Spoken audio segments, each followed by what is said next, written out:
Hello student, कैसे हो आप सब लोग। मैं मंथन पटेल, आपका केमिस्ट्री मेंटर। लेक्चर नंबर 8 की ओर जाने से पहले लेक्चर नंबर 7 के बारे में बात कर लेते हैं।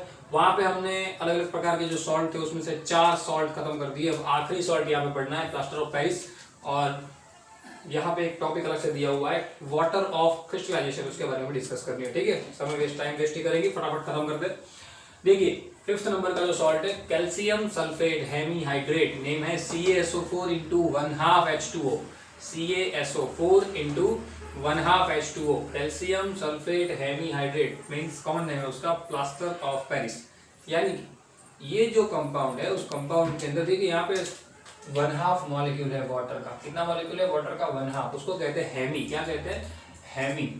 जैसे मैंने आपको लास्ट लेक्चर में बताया था कि जैसे अगर हाफ लेक्चर है तो अब माफ कीजिए, अगर हाफ मॉलिक्यूल है तो उसको हेमी कहते हैं। एक होगा तो मोनो, दो होगा तो di, tri, tetra, penta, hexa, hepta, octa, nona and deca. Means depends on molecule, आप उसको अलग अलग प्रकार से नाम देते हैं। ठीक है, सो हेमीहाइड्रेट जैसे यहाँ पे लिखा हुआ है CaSO4 into 1/2 H2O, name calcium sulphate hemihydrate, common name plaster of Paris. ठीक है, चलिए, it is obtained by the heating. यहाँ पे भी इक्वेशन जो है वो इक्वेशन आपको याद रखने हैं। वो जो दो इक्वेशन है वो दोनों इक्वेशन को जरा समझना थोड़ा, क्योंकि ये जो है वो जिप्सम में से बनाया जाता है। जिप्सम क्या है? एक प्रकार का एक और है। जिप्सम क्या है? कैल्शियम की और है, जो कैल्शियम को सॉरी खुदाई के वक्त जब हम अर्थ क्रस्ट के अंदर डिगिंग करते हैं तो हमें मिनरल मिलती है, और मिलती है। उस और के अंदर जब कैल्शियम की और की बात आती है तब वहां पे जिप्सम होता है। क्लियर? याद रखिएगा, जिप्सम कैल्शियम की एक और है, कैल्शियम की 3 और है, लाइमस्टोन, डोलोमाइट एंड जिप्सम। वो जिप्सम जो है वो जिप्सम में से हम ये प्लास्टर ऑफ पेरिस बनाते हैं। ठीक है ना, नाम सबने सुना होगा, जिसको हम शॉर्ट नेम POP कहते हैं। POP जो हम छत के ऊपर करवाते हैं, जो भी डिजाइन करवाते हैं, वो सारी चीज इससे करवाई जाती है। वो जो पाउडर फॉर्म होता है वो होता है क्या? POP, plaster of Paris. एक और बात इसके बारे में इंफॉर्मेशन है जो एग्जाम के अंदर आती भी है।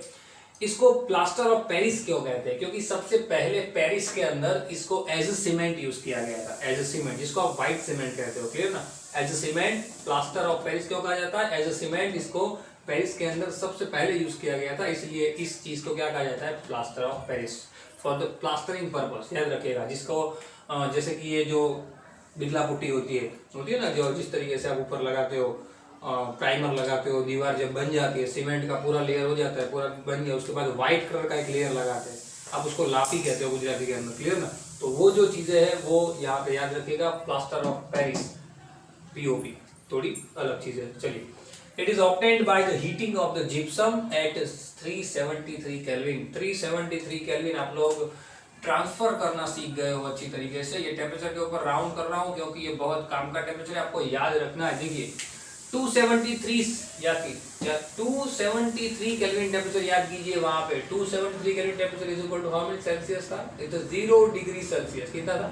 0 डिग्री सेल्सियस।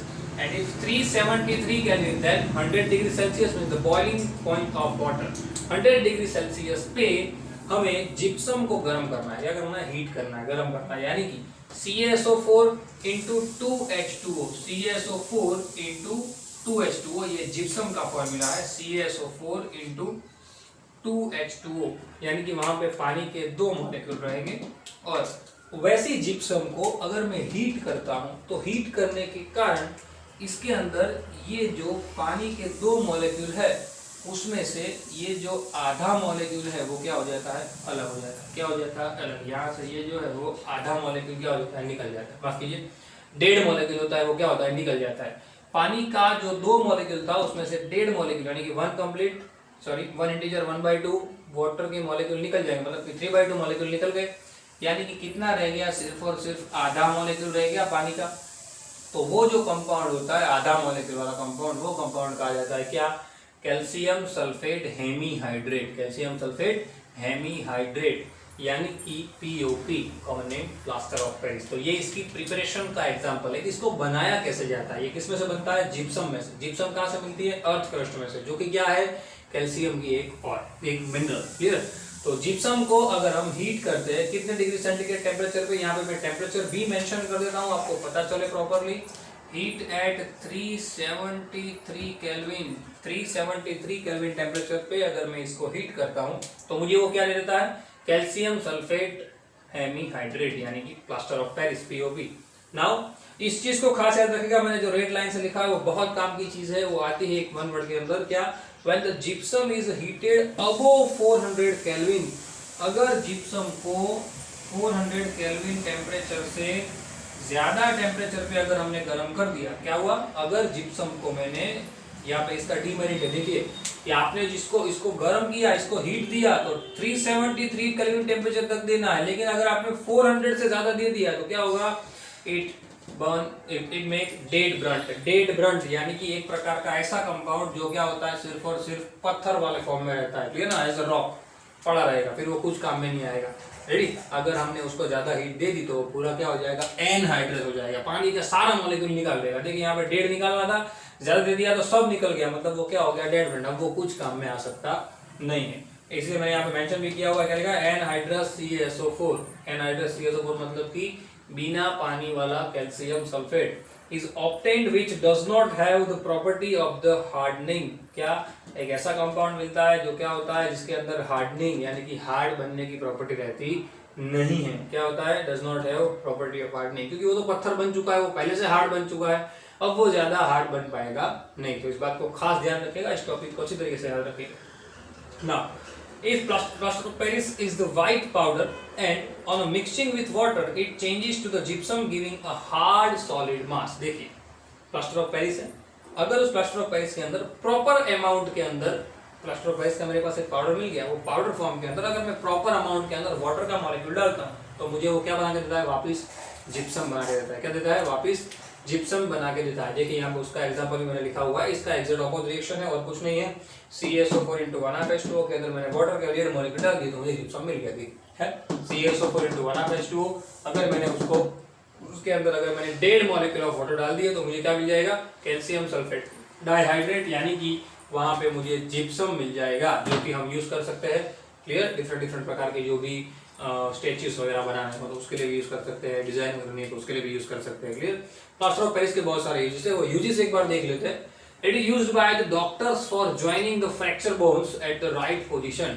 मींस आपने वो चीज महसूस भी की होगी, अगर किसी के हाथ पांव टूटे तो जिसको प्लास्टर का पट्टा आता है वो क्या करते हैं? वो एक चीज डॉक्टर उसको क्या करते हैं कि भाई जैसे कि हाथों के अंदर कोई बोन में क्रेक आ गया है तो वो बोन, देखिए हमारी बॉडी के अंदर बोन एक ऐसा पार्ट है, अगर वो जरा सी भी हिलचाल हो, उसके अंदर जरा सा भी क्रैक आए तो बहुत ज्यादा पेन होता है। इसलिए डॉक्टर क्या करते हैं? उसको एक जगह पे फिक्स कर देते हैं कि जो जहाँ पे है अब वो अब आपके हाथों मूवमेंट में आने से आ ही सकता है, क्योंकि आप तो रेगुलर जो भी काम करते रहेंगे वो तो करेंगे, लेकिन आपके हाथों मूवमेंट में आएंगे, आप परमानेंट रेस्ट तो कर नहीं सकते हो। क्लियर? इसलिए डॉक्टर क्या करते हैं? उसके ऊपर एक ऐसा प्रकार का लेयर लगा देते हैं जिस लेयर से क्या रहता है? आप हाथ हिलाओ कोई प्रॉब्लम नहीं, क्योंकि जहां पे क्रैक था उसको तो क्या कर दिया गया? फिक्स कर दिया गया, और वो हिल पाएगा नहीं, मतलब कि बोन्स हिल पाएंगे नहीं।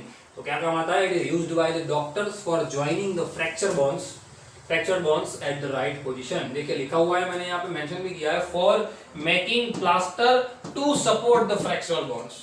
क्लियर? जहाँ पे फ्रैक्चर हुआ है, जहाँ फ्रैक्चर हुआ है, वो बोन्स को सपोर्ट करने के लिए क्या करता है? उसके ऊपर प्लास्टर का लेयर लग जाता है। रेडी?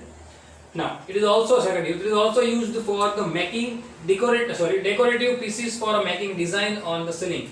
डेकोरेटिंग पीसेस के लिए भी यूज किया जाता है, जो स्टैचू वगैरह बनता है, जो मूर्तियां वगैरह बनती है, ठीक है, वो बनाने के लिए, और छतों के ऊपर क्या डिजाइन बनाने के लिए, वो सब तो आप जानते ही हो, उसके लिए पीओपी का मैक्सिमम यूज किया जाता है। तो ये हमारा आखिरी सॉल्ट था जो हमने यहाँ पे खत्म किया। क्लियर? उसकी प्रिपरेशन ध्यान रखिएगा, एक इक्वेशन प्रिपरेशन का है और एक रिवर्स इक्वेशन है जो जिप्सम की प्रिपरेशन का है, जो एक सॉलिड मास बनाता है। रेडी? याद रखिएगा खास। अब इस चैप्टर का आखिरी टॉपिक लेते हैं। अब ये जो टॉपिक है वो सिर्फ आपको समझना है, एग्जाम के अंदर भी आता है, पर ये चीज आपको सिखाता क्या है। 9th के अंदर एक्चुअल में एक एक्टिविटी आ गई थी, अगर आपने पढ़ी हो तो, उसके अंदर ये चीज था कि भाई कोई भी प्रकार का सॉल्ट क्या सही में ड्राई होता है? नहीं। जैसे नॉर्मल बात करते हैं, हम हमारे घर पे जो यूज करते हैं रॉक सॉल्ट, उसकी बात करते हैं, क्या नमक सही में ड्राई होता है? नहीं, वो कभी ड्राई नहीं हो सकता। इसको लेके एक एग्जाम, वहां पे एक एक्टिविटी भी थी, वो एक्टिविटी सिर्फ मैं यहाँ पे मेंशन कर रहा हूँ, बाकी रफ कर दूंगा। क्या था? हमने एक चाइना डिश ली थी और चाइना डिश के ऊपर हमने नमक के पार्टिकल डाल दिए थे, उसके ऊपर हमने एक इनवर्ट फनल रख दिया था, यहाँ पे कॉटन पल्प रख दिया था, और इसको हमने हीट करना चालू किया था with the help of Bunsen burner. तो क्या हुआ था, ये जो सॉल्ट है वो सॉल्ट गर्म हुआ और यहाँ पे वाटर के मॉलिक्यूल जो कि स्टीम होती है वो यहाँ पे लग गई। उससे पता चला, क्या पता चला कि ये जो है वो ड्राई नहीं था, वो क्या था, वेट था, उसके अंदर वाटर का मॉलिक्यूल प्रेजेंट था, जो वाटर का मॉलिक्यूल यहाँ पे चिपक गया। रेडी, वो एक्टिविटी वहां पे थी।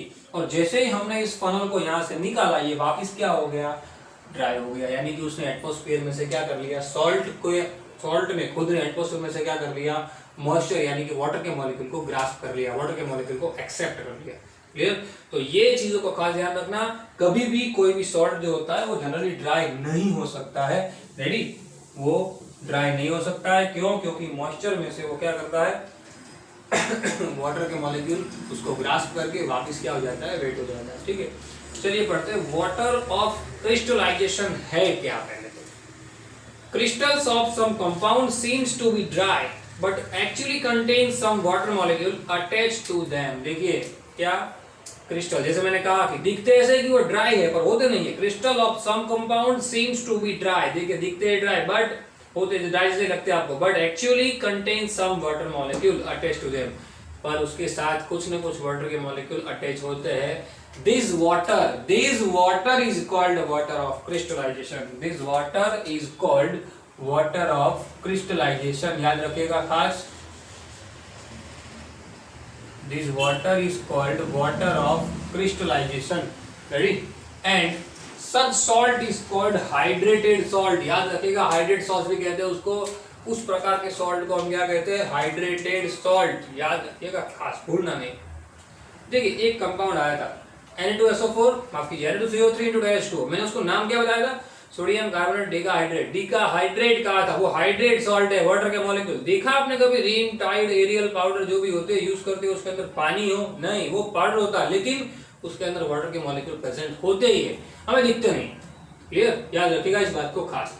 नाउ तो ये जो जितने भी सॉल्ट होते हैं जिसके अंदर वाटर के मॉलिक्यूल प्रेजेंट होते हैं, ये भी देख लीजिए। यहाँ एग्जांपल हमने यही देखा, CaSO4 पानी का मॉलिक्यूल है, नाम क्या बोला हमने, कैल्शियम सल्फेट हेमीहाइड्रेट। हाइड्रेट बोला, पानी का आधा मॉलिक्यूल उसके अंदर हाइड्रेटेड फॉर्म में है। पाउडर होता है जो प्लास्टर ऑफ पीओपी बनाने के लिए जो पाउडर हम यूज करते हैं, क्या उस पाउडर के अंदर पानी डाल के देते हैं? जो भी दुकान वाले होते हैं वो नहीं देते। क्यों? वो तो पाउडर फॉर्म ही देंगे, हमें उसके अंदर पानी दिखता है नहीं, पर उसके अंदर पानी होता है। रेडी? तो ये जो है छुपे हुए पानी के मॉलिक्यूल है, छुपे हुए वाटर के जो मॉलिक्यूल है वो क्या कहे जाते हैं, एक प्रकार के हाइड्रेटेड सॉल्ट, और उसी को क्या कहते हैं, वाटर ऑफ क्रिस्टलाइजेशन। समझ में आ गया टॉपिक क्या है पूरा?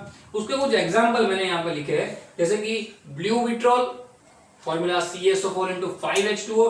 ब्लू विट्रॉल एक ऐसा कंपाउंड है, कैल्शियम सल्फेट पेंटाहाइड्रेट। यहाँ पे देखिए पानी के कितने मॉलिक्यूल है, 5 मॉलिक्यूल पानी के है, याद रखिएगा। पेंटाहाइड्रेट जो कि उसके अंदर उस फॉर्म में होते हैं जो हमें दिखते नहीं है लेकिन होते हैं। देन आफ्टर जिप्सम के अंदर भी देखिए एक और एग्जांपल भी यहाँ मिल गया था, CaSO4 कैल्शियम सल्फेट डाइहाइड्रेट। यहाँ पे भी पानी के कितने मॉलिक्यूल रहते हैं, 2 मॉलिक्यूल रहते हैं। Then after plaster of Paris calcium sulphate hemihydrate 1H2O। एक और एग्जांपल भी लिख सकते हैं आप लोग, नोट डाउन कीजिएगा, मैंने लिखा नहीं है क्या, Na2CO3 सोडियम कार्बोनेट डिकाहाइड्रेट। तो 10 मॉलिक्यूल ऑफ वाटर वहां पे होते हैं लेकिन दिखते नहीं है। यानी कि ये जो चीज है वो क्या कही जाती है एक्चुअल में, वाटर ऑफ क्रिस्टलाइजेशन। क्या कही जाती है, वाटर ऑफ क्रिस्टलाइजेशन। दिमाग में रखिएगा क्या, वाटर ऑफ क्रिस्टलाइजेशन।